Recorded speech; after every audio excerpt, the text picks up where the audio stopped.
సాధారణంగా ఎవడన్నా పొగట్టాకి పక్కనే ఉన్న పెట్టుకుంటాడు, లేదా ఇద్దరు కలిసి ఉన్నారు కాబట్టి పవన్ కళ్యాణ్ని చంద్రబాబు పొగడాలి, చంద్రబాబుని పవన్ కళ్యాణ్ పొగడాలి. చంద్రబాబు ఒక్కటంటే ఒక్క మాట పవన్ కళ్యాణ్ గురించి మాట్లాడాల, ఒక్క మాట కూడా పవన్ కళ్యాణ్ ఈరుడు సూర్యుడు, నేను జైల్లోకి వెళ్తే నా పార్టీని బతికిచ్చాడు, నా చచ్చిపోయిన పార్టీని మొత్తం కకాయకమైనటువంటి మొత్తం నేను తినేసిన డబ్బులకి దొరికిపోయి జైల్లోకి వెళ్తే, రాజమండ్రి జైల్లోకి వెళ్తే అసలు మా కొడుకేమో ఢిల్లీ పారిపోయాడు, మా కార్యకర్తలు ఎవరింటో కాడి వెళ్ళిపోయారు, పవన్ కళ్యాణ్ వచ్చి మా పార్టీని బతికిచ్చాడు, లేకపోతే మా పార్టీ అసలు మామూలుగా పోటీ చేయటానికి కూడా కనీసం ఈ 94 సీట్లు డిక్లేర్ చేయడానికి కూడా మనుషులు ఉండేవాళ్ళు కాదని చెప్పని ఒక మాట చెప్పాడా? చివరికి మన డబ్బా, మన సెల్ఫ్ డబ్బా మనమే కొట్టుకోవాలి ఆయన చెప్తాడు. పవన్ కళ్యాణ్ అంట, ఆయనేమో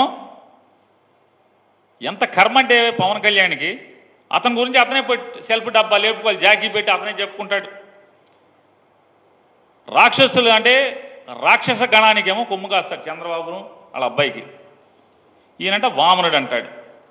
అసలు పురాణాల్లో పోల్స్టాకి పవన్ కళ్యాణ్కి ఏంటి, ఏముంది అసలు, ఏం పాత్ర ఉంది? శల్యుడి పాత్ర ఒకటే ఉంది. పవన్ కళ్యాణ్ పురాణంలో పార్చాలంటే శల్యుడి పాత్ర ఒకటే. కాపుల్ని ఇతని మీద విపరీతమైనటువంటి, అంటే మాకు కూడా ముఖ్యమంత్రి ఉంటే బాగుంటుంది కదా, పవన్ కళ్యాణ్ చెప్పాడు కదా, ఇన్నాళ్ళు కమ్మోళ్ళు ఆంధ్ర రాష్ట్రాన్ని వెళ్ళారు, రెడ్లు వెళ్ళారు, మన కులాన్ని నుంచి కూడా ఎవడొకడు ముఖ్యమంత్రి అయితే బాగుంటుంది కదా, రాజ్యాధికారం కాపులకు కూడా వస్తే బాగుంటుంది కదా అని కాపులందరూ కూడా ఆశపడి సరే నీకు ఓటేద్దాం అనుకున్నారు, ప్రయత్నం చేస్తాను, మెజార్టీ అంటే చాలామంది కాపులు అనుకుంటున్నాం అనుకో. కానీ ఏం చేస్తున్నావు? వాళ్ళందరినీ జెండా మోసే కార్యకర్తలందరూ కూడా నువ్వు కనపడితే చాలు పాపం, మొన్నటిదాకా మధ్య దాకా ఇప్పుడు ఒక సంవత్సరం క్రితం వరకు సీఎం సీఎం సీఎం అని అరుస్తూ ఉండేవాళ్ళు పాపం అమాయకత్వంతో.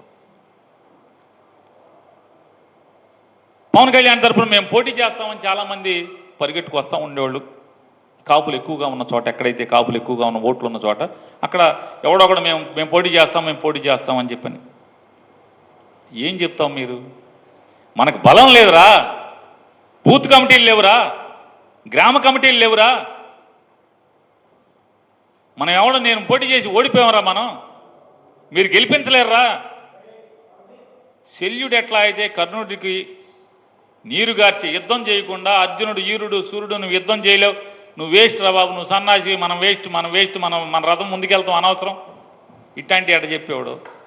శల్యుడిలాగా మొత్తం పార్టీ జెండా మోసే కార్యకర్తల్ని, పోటీ చేద్దాం అనుకున్నటువంటి ముందుకు వచ్చేటువంటి నాయకుల్ని, ఓటేద్దాం అనుకుని ముందుకు వచ్చేటువంటి వాళ్ళందరినీ కూడా